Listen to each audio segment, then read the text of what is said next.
Chidos is a popular dude who gets called the new Diddy for having too many girls around him. But everything changes for the better when he realizes that his female friends want to escape the friend zone, so he decides to put his hot dogs into their buns. We follow a story of students looking for a purpose in their youth that is filled with the blues of the world around them.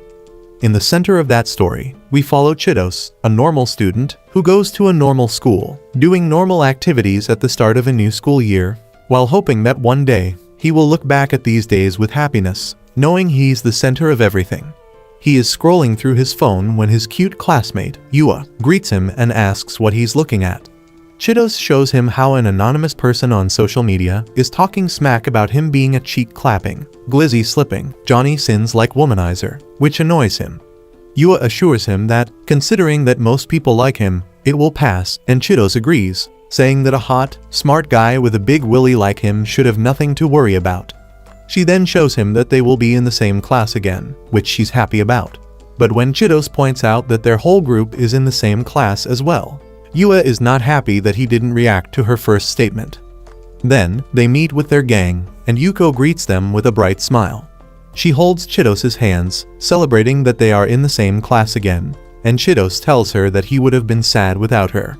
But Yua quickly says that Chidos was busy ogling at girls' cheeks on the walk to school, which gives Yuko the ick.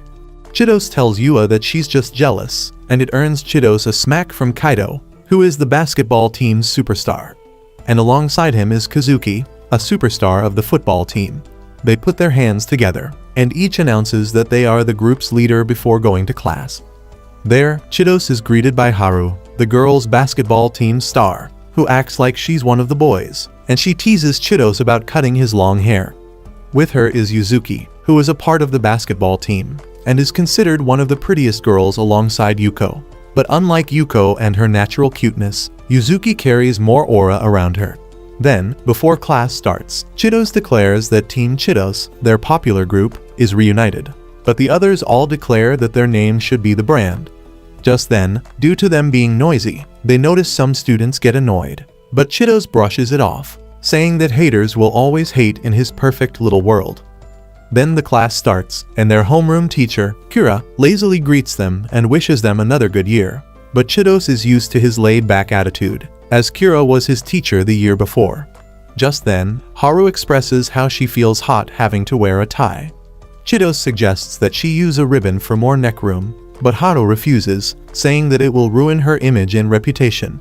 Suddenly, Kira asks Chidos to take over like usual, and Chidos walks to the podium to talk to the class. He doesn't introduce himself, saying that they all know his name anyway, and even adds that some even call him Playboy.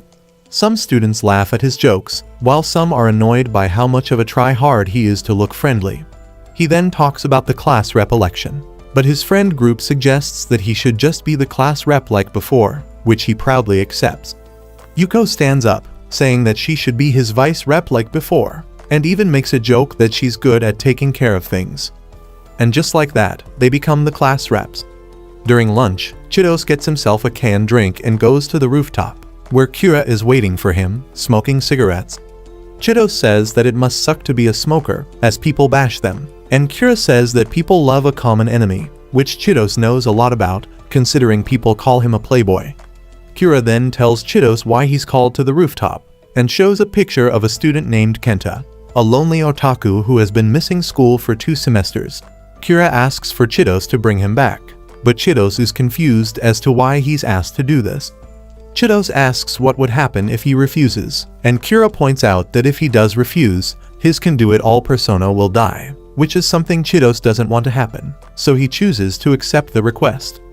Chidos convinces himself that his philosophy of living a beautiful life and enjoying youth has to continue, so he refuses to let it end.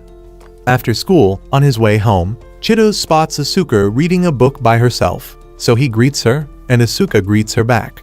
He sees the book Asuka is reading and recites a line from it, which impresses her to see that he knows it. The year before, it was the first time they met, and Chidos was heading home when he spotted a little jit getting bullied by his friends, who called him gross.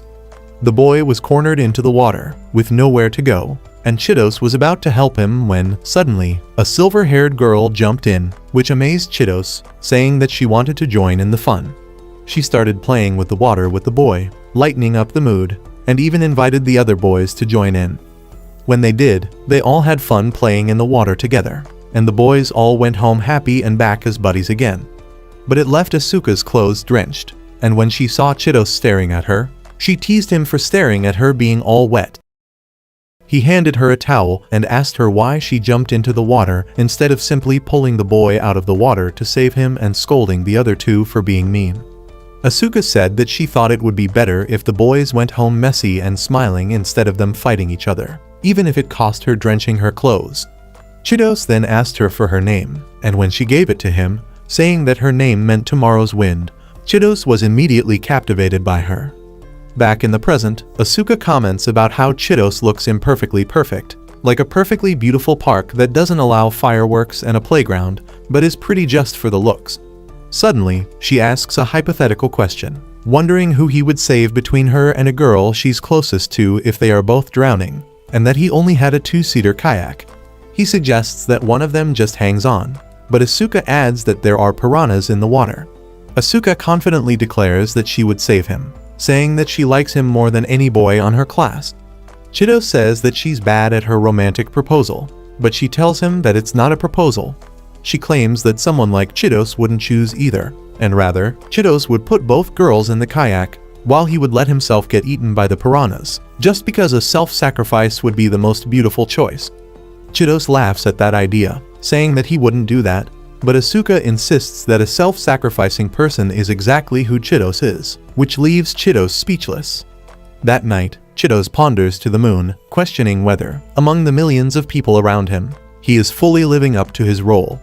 As he looks to the moon, he wonders if Kenta is looking at the same moon, but unbeknownst to him, Kenta has his curtains closed, as he has closed himself off from the world.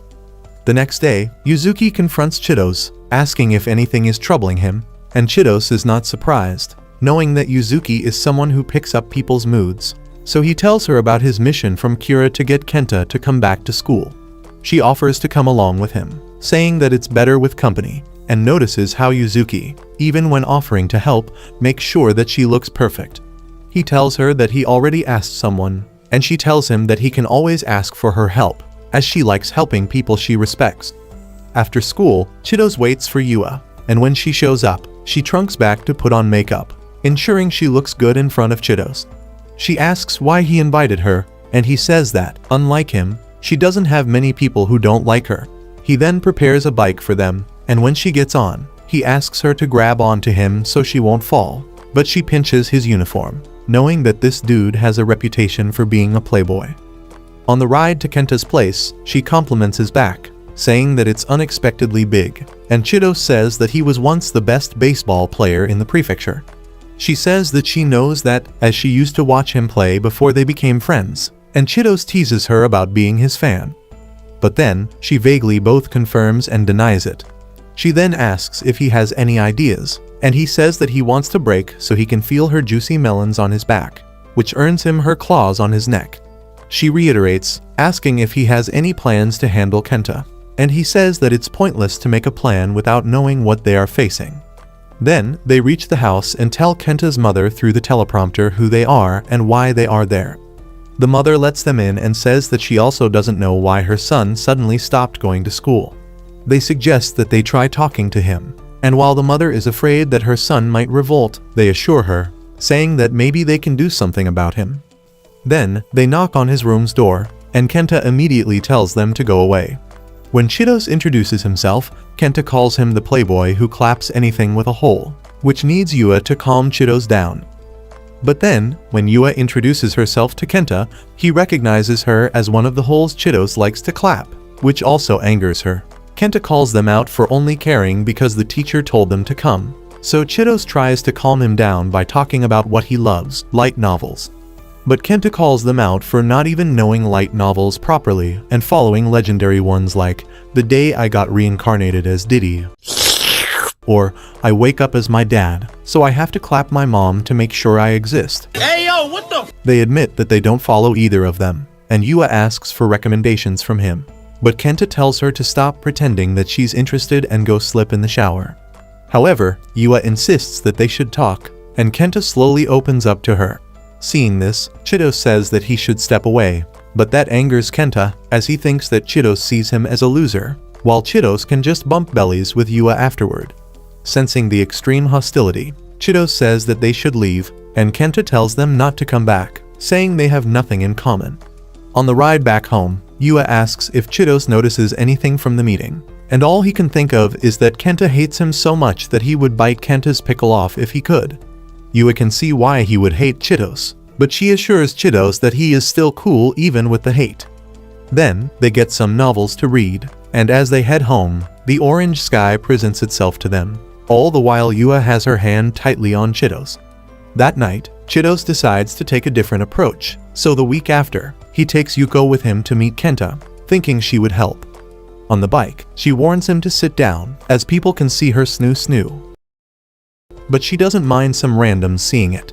So Chitos jokes and asks her to show it to him, but she says that he gets to see it on their special day. As she sits behind him, she says that Chitos doesn't reek of sweat like before anymore, but that disappoints her as she likes the smell of his sweat. She pushes her melon into him and stays like that until they get to Kenta's place. There, Kenta once more tells Chitos and his transmitted diseases to go away. When he doesn't hear from Yua, Kenta already knows that she doesn't care about him, but Chitos assures him that she's not like that. Then, Yuko introduces herself to Kenta, and like before, Kenta calls her one of the plot holes Chitos likes to clap, but she doesn't get what he means. When Chitos explains, she gets offended, saying that her plot holes are limited edition, and that his words are mean. Kenta points out that Yuko is probably only here to score points with Chitos, and she admits that she does want to impress him and be the #1 girl in his mind by helping him. Kenta doesn't want to be someone she takes pity on to impress someone else, but from his words, Yuko realizes something. She asks Kenta if he stopped coming to school because a girl rejected him. And he confirms it by saying that she's the same way as someone trying to impress Chitos. But unlike Kenta, Yuko claims that she's willing to win him over against other girls, and that him being nice to everyone is why she has feelings for him. Hearing that frustrates Kenta, so Chitos asks Yuko to have some tea downstairs while he takes over. Understanding what happened, Chitos asks Kenta to open the door so they can talk and he can help him. But Kenta refuses to open the door, ordering Chitos to go away and eat dirt. But when Chitos walks away, Kenta secretly wishes he could have been on the other side of the door with them. But then, moments later, Kenta sees a shadow figure in his window, and suddenly, Chitos breaks the window with a baseball bat, shocking Kenta. With a smile, he invites Kenta to join him and find something in common with each other. Kenta tells Chitos that what he did is a crime, but Chitos assures him that Kenta's mother has given him permission. Chitos then sits down across from Kenta, turns on the light, and suggests that they have a heart-to-heart conversation. Hearing that, Kenta pours his heart out and expresses how much he hates the popular kids for looking down on losers like him, and that they should have learned to treat them as actual people. He adds that they're popular only because they're hot or athletic, but Chitos tells him he's wrong, and says that while some people have physical advantages, people like Yuko, Yua, and his athlete friends all put in effort to get to where they are. Kenta brings up the fact that losers like him can't defeat the gifted kids no matter how hard he tries, which makes it pointless, but Chitos disagrees and says that he has to believe in himself and his hard work, that one day he can succeed. Chitos then teaches Kenta how to communicate, and when Kenta gives it a try, he manages to talk about how Chitos has grown to like reading light novels.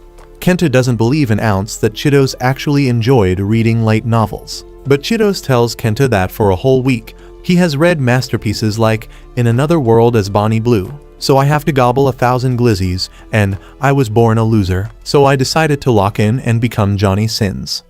To prove further that Chitos does read them, he tells Kenta in detail the story he read, which amazes him, and Chitos says that he is actually an avid reader. Kenta asks Chitos why he did all of that, and Chitos says that he hates people who insult others without knowing them first, which was what Kenta did to him.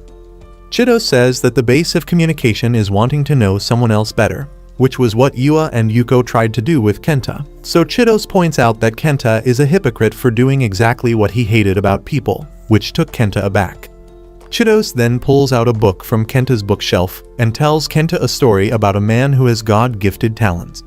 The man Chitos says was someone handsome, had a big willy, and was nice to everyone. but he also achieved good grades and a reputation through training and hard work. However, because he was too perfect, people started hating him and would capitalize on mocking him if he ever slipped even a little bit. He then started purposefully lowering his grades to make people like him, but they all hated him even more, which annoys Kenta, who is hearing this story. However, Chido says that a teacher saved that man by making him feel comfortable with his own God-given gifts and advantages, and that someone like him has to take charge and lead the people. From then on, the guy stopped holding back and only improved himself more, just so he could fly higher and live beautifully the way nobody can reach, just like the blue moon in the night sky, or the dazzling glass in a bottle of ramune. Kenta asks who it's about, and when Chido says that it's about him, Kenta tells him to stop gobbling his own glizzy. But Kenta does admit that he did make Chidos the bad guy in his life, even though he doesn't know him well. Chidos believes that people over-idealize and demonize popularity at the same time, but Kenta doesn't see it as a bad thing, considering that Chidos is winning in life. Chidos asks him for an example of him winning, and Kenta points out that it's easy for him to bag any baddies due to his handsome mug. But Chidos adds that it's a disadvantage when he gets called a womanizer for it on a daily basis. Kenta brings up that there are people who want to put them down, and while Chidos agrees, he assures Kenta that his friends are all good people. Chidos suggests that Kenta should focus on himself and not on other people's hatred. Kenta brings up how it's easy for him to date people, but while Chidos acknowledges that, he says that it's troublesome when his own friends have feelings for him, and he has to cruelly reject his own friends from their feelings, which could end with him being painted as the bad guy. Kenta then wants to talk about what happened to him, and Chidos is relieved that he wants to open up, but tells Kenta that he can already guess how Kenta told a fellow otaku his feelings for her, and she brutally rejected him, as Kenta is not some hot, handsome Chad, which made Kenta hate her and everyone. The two bond over Kenta's traumatic experience, and Yuki listens from the outside, happy that they're making progress. They then talk about their next steps, and Kenta says that while he no longer has feelings for Miki, the girl who rejected him, he wants to be popular and asks Chidos to tutor him. Chidos refuses, saying that he doesn't want to hang out with Kenta all the time, and that Kenta has to take responsibility for his own life. However, wanting to live by his beliefs, Chidos agrees to help him get on his feet for 3 weeks. So first, Chidos asks Kenta what his goals are. Kenta says that he wants to show Miki and the people who bullied him who's boss, and Chidos is fully behind his motive to show that Miki missed out on dating such a big-willied Sigma in Kenta. However, Kenta feels scared of facing Miki and girls in general, so Chidos tells Kenta that he has yet to experience the softness of sweet melons. That gets Kenta's attention, so Chidos encourages him that he has to rise up to be someone better, so one day, he can plant his hot dog between some sweet buns. Later, Kenta goes downstairs to apologize to his mother for the trouble and to Yuko for insulting her, and Yuko assures him that they're cool, but points out that Kenta should shower. Yuko then helps out by cutting Kenta's hair, and Chidos says that what they should do first is to give him a makeover, so he orders Kenta to go on a diet. He then takes Kenta's phone and bans him from using social media for the time being. When Kenta asks why, Chidos says that Kenta has to first understand why hating on other people with anonymous accounts is not good for him. Afterward, Chidos sits down with Yuko, who is happy that everything went smoothly, and Chidos says that he only pushed Kenta to move on and find a new chick. Yuko praises him, saying that his attitude makes it easy for people to like him, the same way she likes him. Chidos asks that she not bring up their past, but Yuko wishes that one day, Chidos can open his heart for her, as there are a lot of things that she wants to express to him. The next morning, Kenta feels nervous to come back to school after months of being absent, but Chidos assures him that being nervous is the first step of making a big change in his life. Chidos pops into the class with Kenta and introduces Kenta to everyone with a light joke. He then jokes about how Kenta stopped going to school because he was rejected, and while Kenta feels tense, Chidos suggests that he has to make people laugh. Everyone in Chidos's friend group joins in the fun and makes fun of his rejection lightly, which gains laughter from the class. Kenta feels insecure about it, but Chidos teaches him that there is a difference between jokes and insults, and Kenta needs to know the difference between the two. Their teacher is about to walk in, but when he sees Kenta there, he realizes that Chidos succeeded in his mission, so he gives his students time to help Kenta adjust. Later, at lunch, the girls are confused by what Kenta brought for his lunch, and Kenta informs them that he needs to go on a diet, following Chidos's advice to make him look hotter. They then ask him about what happened, and Kenta tells them how he was part of a club of otakus, and there was a girl there, Miki, whom he had a crush on. But because another member of the club was hotter with washboard abs, Miki chose the handsome Chad instead of Kenta, even after he gathered the courage to confess, which broke his heart. Chidos adds that Miki called Kenta a fat loser who should choke on a glizzy before rejecting him, and they all show support to Kenta, saying that he was manly for even confessing to her. But later, one of the boys, Kazuki, confronts Chidos for suddenly bringing someone new into their group, and he warns Chidos that someone like Kenta cannot change into a different person that easily. However, Chidos disagrees and has full faith in Kenta to change into someone better. On the rooftop, Chidos sits down with Kira, who praises Chidos for completing his mission with style. But then, Chidos asks Kira what it means to live life truly for himself. Kira thinks about it for a bit, smokes a cigarette, and says that most people doubt their own judgment and sense of purpose, so they tend to look at others to compare or even drag others down. To live life fully, he says, is to fully believe in their own life compass, and that makes Chidos wonder whether his compass is still as good as it was before. A week later, Kenta manages to lose a few kilos like he's on Ozempic, so Chidos and Yuko take him to go shopping for some clothes to upgrade his appearance, starting with glasses, which Yuko thinks make him look snappy. Later, after shopping, Yuko suggests that they stop by the restaurant where he plans to meet his friends later. They sit down, and Kenta shows Chidos how the girls he liked, Miki, mocked him for inviting her, and the others meet up after he left the group chat. Chidos scoffs at how awkward it looks, and Yuko asks Kenta what he is trying to achieve by reconnecting with the friends who abandoned him. Kenta says that he wants them to see how much he has changed for the better, and that gives Yuko an idea, so she calls up a server to help take their picture. Kenta is amazed seeing the photo and how much he has changed, and Yuko points out that they look like best of friends. Chidos reminds Kenta that he has to always remember the effort he put into himself to improve, and he has to always have a never stop improving attitude. Hearing that, Kenta quietly promises not to let his new friend's efforts go in vain. Watching Kenta being all smiles, Chidos acknowledges to himself that Kenta is amazing for actually changing for the better, and wishes that one day, Kenta will look back on this moment of his life with pride. Some days later, at school, Chidos is walking to class when he suddenly hears some people in class pressing Kenta, asking him why a pathetic loser like him is hanging out with Chidos's crew. Yua tries to defend Kenta, but the bullies tell her to stop acting like a princess and show who she really is, a dumb hoe. In the halls, Chidos is listening in, alongside Yuzuki and Kazuki. Chidos asks the two to help him out with the situation, and Chidos is pissed that this could harm Kenta's progress to be better. They step into the classroom, acting all chill and fun like usual. Chidos confronts the main bully, saying that he has no idea who he is, and the guy gets offended, saying that they faced each other in a baseball game before, and that his name is Yumura. Kazuki jumps in and quickly rizzes up the female bully, Ice, and she folds quicker than a single mom in front of a dude she can baby trap. But she says that Chidos and Kazuki should hang out with her instead of ugly dogs like Yua and Yuzuki. Then, Yumura asks why Chidos is hanging out with someone like Kenta, and Chidos states that he hangs out with whoever he chooses, even if it is Kenta. Sensing the tension, Kazuki says that they all should calm down, but Yumura doubles down, saying that he hates guys like Chidos who never experienced failure, and that scum like Kenta shouldn't waste Chidos's time. He lets go of Kenta's head, leaving him scarred by what he just experienced. Later, Kenta asks Chidos what he should have done against the bullies, and Chidos says that as long as he can keep his head high in his beliefs, their words will never reach him.